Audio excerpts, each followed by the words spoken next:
Hello and welcome again to Weekly Weapons Brief, brought to you by Battlefield Vegas. My name's Rick, this is Livio, and today we're going to be talking about one of our more popular packages. It's the Black Ops package.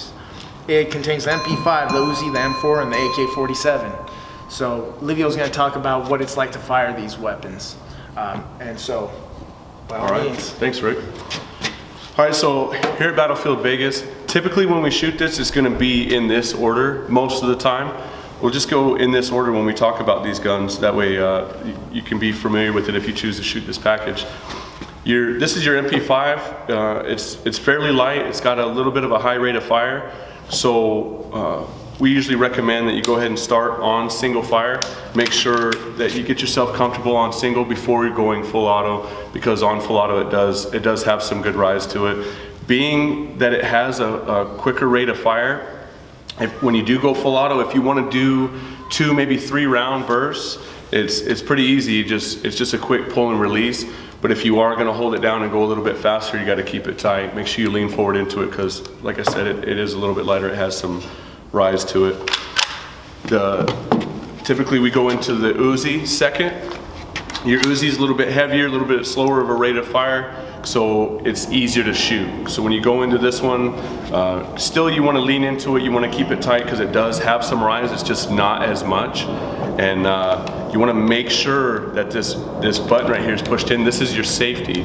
So you want to make sure that that button stays pressed in all the way the entire time that you're shooting. If you can't feel it when the back of your hand is as well, you can go ahead and turn your hand sideways a little bit so you can feel that joint, keeping that button pressed down all the way. You're going to hold this one the same way as you do the MP5. You're going to look at the sights the same way you do as the MP5. And we'll move on to the M4. You're going to hold this one about the same, but most of our M4s have a red dot sight on them, so you don't have to line anything up. If it has a front post on it, you can ignore that. Just use the red dot that's inside of here. However, if it does have iron sights, your RSO is going to go over that with you. Your M4 is going to be louder than your submachine guns. The round's a little bit bigger, but the recoil is still not that bad. The way that this gun is designed, you don't feel a lot of it in your shoulder, but it does have more muzzle climb on full auto than the submachine guns do, so keep that in mind. The last gun that we tend to run on this package is your AK-47. Your AK-47 is a lot different than the other guns in this package. It's a lot rowdier.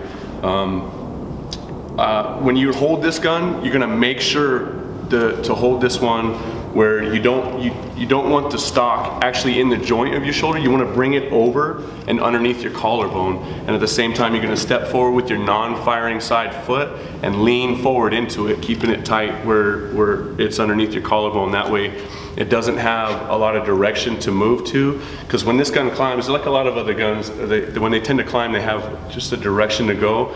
Your AK-47 kind of does a hop around climb, so it's a little different. It feels completely different than the rest of these. You want to make sure that you keep it tight and lean forward with it, which is also why we usually run that one as the last gun of the package, so you can work yourself up to the right of your guns. We go from the easiest to the hardest. Absolutely. I hope that was informative for you guys.